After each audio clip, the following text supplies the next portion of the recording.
This video contains massive spoilers for Agatha All Along. From the Owl House to Wicked, witches have been steadily rising as a mainstay within the amorphous smorgasbord that is modern pop culture. And while they now serve as reclaimed figures of empowerment, historically, being denoted a witch was anything but empowering. Between the 15th and 18th centuries, witch hunts swept through colonial America and Europe, fueled by religious fervor and societal unrest, using the idea of witches as scapegoats to suppress dissent and enforce conformity. Silvia Federici, in her analysis of witch hunts, captures their oppressive purpose.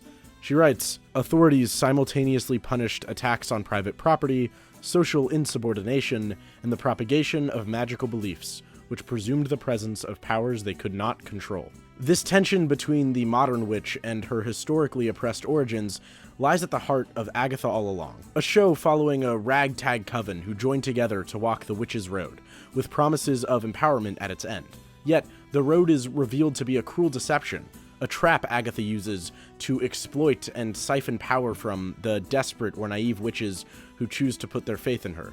Federici's analysis of witch hunts as tools to fracture communal resistance echo through Agatha's frequent betrayals, which isolate and exploit those she pretends to guide and bring together. For Agatha, being a witch means ruthlessly prioritizing her own survival, breaking rules, seizing power, and casting aside guilt for the consequences. As she tells Billy, "Don't you dare feel guilty about your talent. You survived, like witches have been doing for centuries. So you broke the rules. Big deal. That's what kept you alive. That's what makes you special. That's what makes you a witch."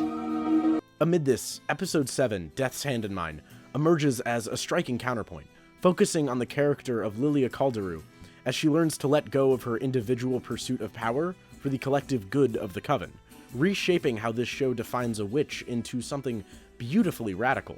Through Lilia's journey, the episode challenges the idea, central to neoliberalism, that marginalized individuals holding positions of power within oppressive systems is inherently liberatory, instead presenting an alternative rooted in Marxist ideals. This framing echoes Silvia Federici's analysis of historical witch hunts as tools of capitalism, and directly counters Agatha's neoliberal philosophy of self-serving survivalism. Yet, while Episode 7 feels revolutionary in its communal vision, the show's final two episodes ultimately abandon this radical potential, retreating into a more individualistic conclusion. I aim to explore this tension, examining how Lilia's conversations with her maestra and her tarot reading in Episode 7 embody a rejection of capitalist individualism, before analyzing how the show undercuts those ideas in its finale. Hi all, Editing Sam here. I realized there are some terms I didn't define, so I just want to go ahead and do that in this essay many times. I use the term neoliberalism and Marxism, and they have more literal definitions in the realm of like capitalism and labor and money. For the sake of this essay, what I mean when I say them is that both acknowledge that there's a hierarchy in the sense of capitalism, that's wealth, but in a larger sense there is the powerful, the oppressors, the high class, and the oppressed, the poor, the low class. Marxism seeks to be rid of this hierarchy entirely, whereas neoliberalism aims to address it by giving the oppressed the ability to move up the hierarchy with hard work. The first conversation goes as follows. Yeah. What do you see? Maestra? Ah, capisco. You are visiting. How long has it been? Centuries. A long time for you. Maestra's teaching style focuses more on asking questions rather than providing answers. While it may appear that she asks Lilia these questions for her own understanding, it seems more likely that they serve as a means to anchor Lilia, after she's been rocked by the tide of her life's unstable timeline. By encouraging self-reflection rather than simply reaching predetermined answers, she offers a form of education that paves the way for empowerment rather than conformity. In doing so, Maestra exemplifies the ideal form of a divination witch. She's wise, calm, and experienced, a teacher as well as a caregiver. She can instantly recognize what's happening, calm Lilia down, and with her saying a long time, "for you," the audience becomes acutely aware of just how powerful the maestra is. We're having a lesson? Your first. Tea leaves. I was bad at tea leaves. Pesserie. This is a fiction you told yourself and tell yourself still. Because it's true. Ah, the easy road. What do you see, Lilia? The first thing Maestra says in this scene is a question to the younger Lilia. Lilia, what do you see? Her final line in this scene, directed at the older Lilia, echoes the same question, but with a shift in focus. What do you see, Lilia? The wording may seem inconsequential, but the emphasis of the sentence shows what different lessons each version of her needs to learn. The younger Lilia is learning how to see through the outward illusion of time, with Maestra's question being focused on what she sees in the tea leaves. In the present, however, she's teaching Lilia how to see through the inward illusions of her perceived weakness, asking not what she sees in the leaves, but what she sees in herself. Lilia's instant labeling of herself as bad at tea leaves almost reminds me of starting every email with "sorry to bother you," as though her failures are preemptively assumed. It reflects an internalized narrative of inadequacy. This is a common pattern, particularly in societies shaped by capitalist ideals, where individuals are often judged based on their ability to produce or meet externally imposed standards. The key takeaways from this scene lie in the fact that it's not only Lilia's first lesson, but the audience's as well.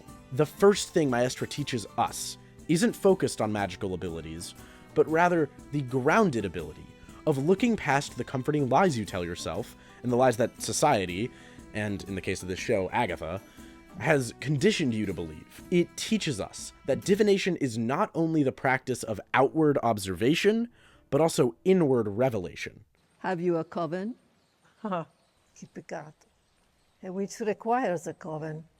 What for? It didn't work out for me the first time. It's sure not going well now. It's better to be a hermit. To be a fraud. So much fear, even now. Please just tell me how to control what's happening. Your task is not to control, but to see. The identity of a fraud sticks out most to me in this scene. In terms of her time on the road, she's been entirely honest with her coven. However, Lilia's life before this has been anything but honest. She openly admits to lying in her career as a psychic who communes with the deceased, explaining earlier that she I read people, I read time, but talking to spirits was just a con. This job, both literally and symbolically, reflects the idea of alienation, defined by Marx as, quote, the process whereby the worker is made to feel foreign to the products of their own labor. By being systemically coerced into commodifying her culture, she's learned that the only path to survival is through dishonesty. In every scene with Maestra, Lilia resorts to lies about her tea leaf skills, her comfort in failure, and in the next scene, her motivation for undertaking the road entirely. What am I missing? Esatto. What are you missing? Why are you on this journey? I didn't want to come. Then why did you? To get my power back. Is it gone? Where did it go? This is not the true reason. I'm a forgotten woman. Then remember yourself. The theme of remembering yourself serves as an act of resistance against the systems that have erased Lilia's cultural and personal identity. At its core, remembering yourself is not only an act of self-empowerment, but also one that cannot function alongside dishonesty. To truly remember yourself, you must confront the truth of who you are. By obscuring the truth, Lilia obscured her identity, and by obscuring her identity, she has been obscuring the very root of her magic. Maestra is acutely aware of this, and every time Lilia responds to an uncomfortable truth with a lie, she either directly calls her out or subtly undermines her retreat by refusing to validate the avoidance. This dynamic highlights Maestra's role as an elder with vast wisdom, emphasizing the necessity of solidarity and shared cultural knowledge in resisting erasure. Through her careful guidance, Maestra creates a space where Lilia is finally pushed into honesty after so many layers of lies. In this moment, she finally breaks and reveals the fear that she's been trying so desperately to repress. What's worth remembering? That you died? That I saw it coming? Our entire coven wiped out by a fever? I saw it? I told you, but it didn't change anything. That comes for us all. You say it like it's a comfort. It is what we all have in common. When will it come for me?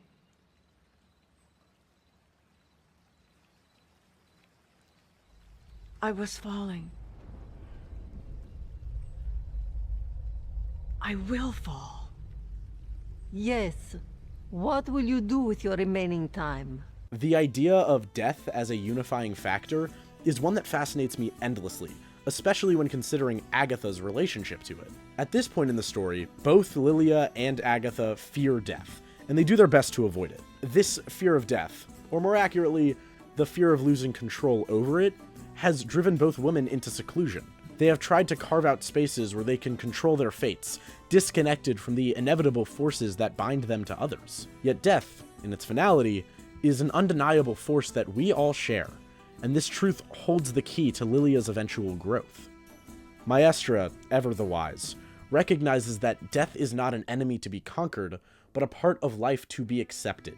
This framing of death as a unifying force disrupts the capitalist obsession of endless productivity and self-preservation. Instead, she teaches Lilia to embrace the shared inevitability of death, which not only liberates her from the fear of it, but also reorients her toward the communal bonds and interdependence she has long avoided.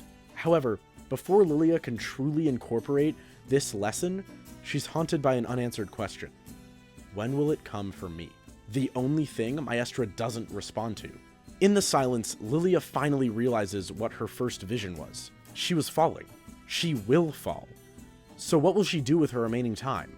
Not how can she extend it, or how can she control it, but simply how can she approach her end with grace instead of fear, moving her into the tarot reading. My path winds out of time. I was reading for the wrong person. I am the traveler. I am The Queen of Cups. Now you see. empathetic, intuitive, inner voice to be trusted. Lilia finally internalizes Maestra's teaching here. She truly remembers herself, the child that was an integral member of her community. As Maestra puts it, she sees. She doesn't control, change, or try to stop what the tarot is revealing to her. Rather, she uses these revelations to inform what she can control, the well-being of her coven. What's missing? Three of Pentacles. Collaboration, community, singular voices waiting to harmonize. I needed you. My coven. When Lilia's Maestra asks her why she came, she specifically asks what was missing. This line is repeated here, in which the answer is revealed to be community. Her need for control and attachment to seclusion stemmed from the loss of her initial community, in which she saw its end but couldn't change it, couldn't control the outcome. The Three of Pentacles highlights the importance of cooperation and shared labor, reminding Lilia that her magic, and her survival, are tied to her connection with others. Her realization that she needed her coven marks a shift from the alienation imposed by Agatha's ideals to a renewed understanding of power as something shared, nurtured, and collectively sustained.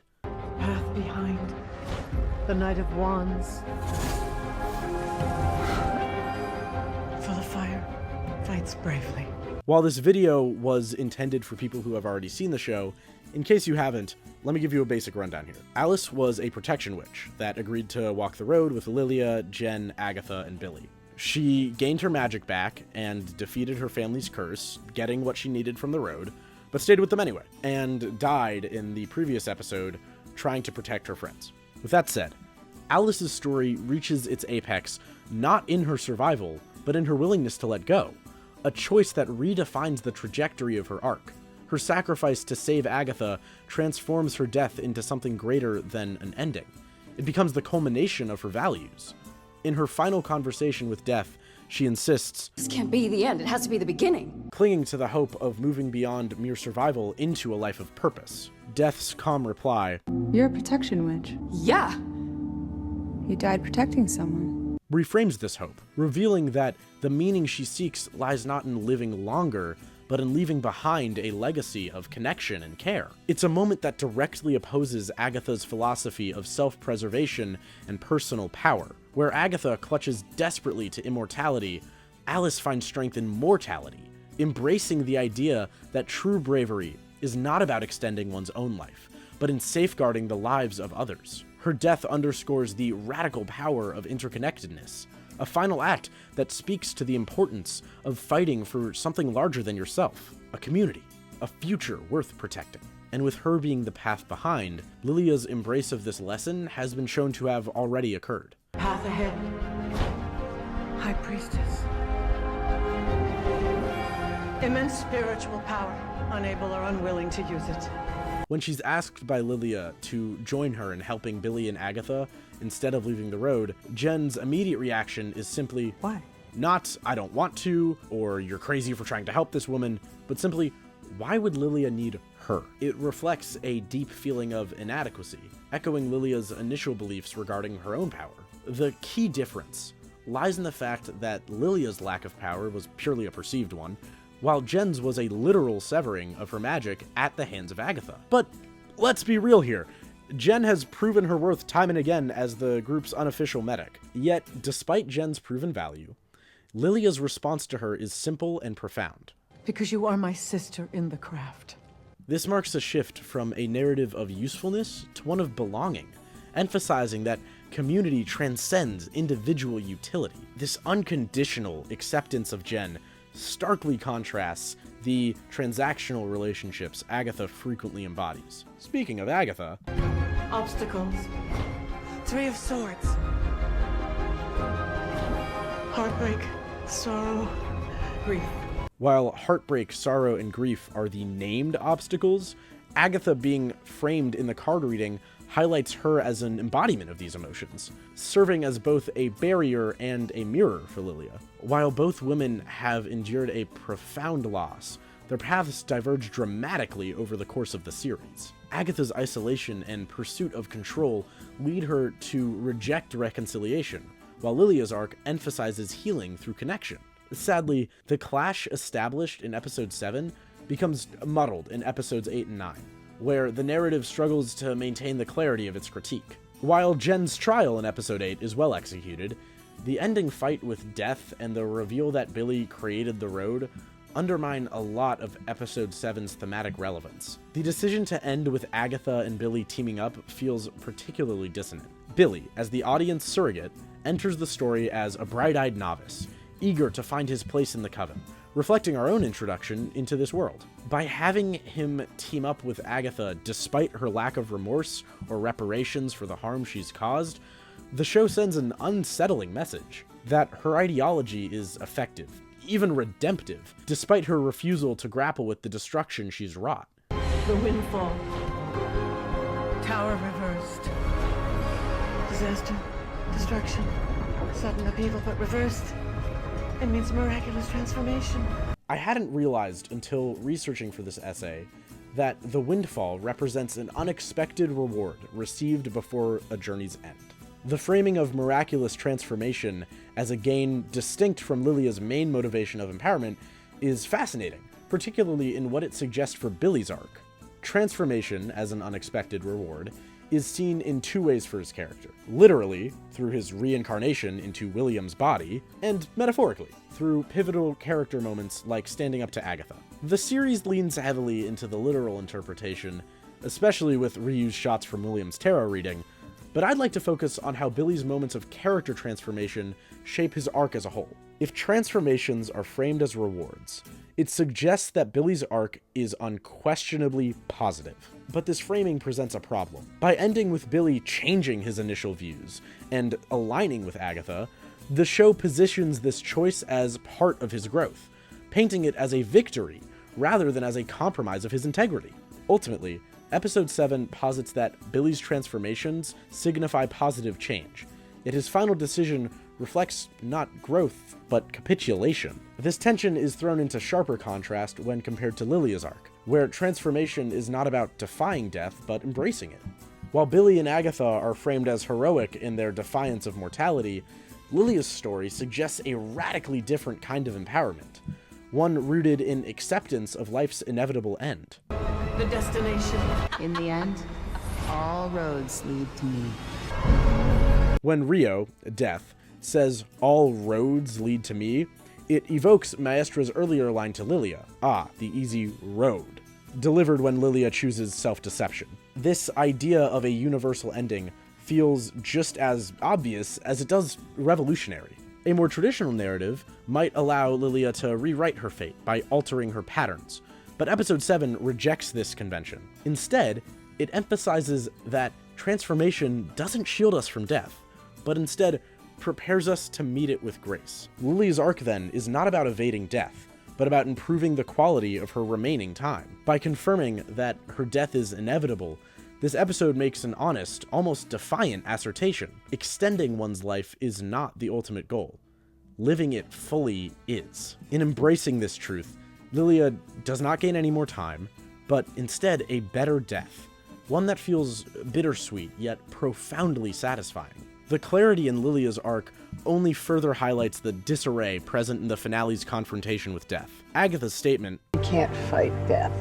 rings hollow in a scene where she and Billy are, quite literally, fighting death. This contradiction undermines the intended gravity of this moment, leaving the resolution muddled. The supposed turning point for Agatha, Billy asking, "Is this how Nikki died?" feels especially unearned. Nikki's death, natural and peaceful after Rio extended his life at birth, bears no meaningful connection to Agatha's betrayal or her choices in that moment.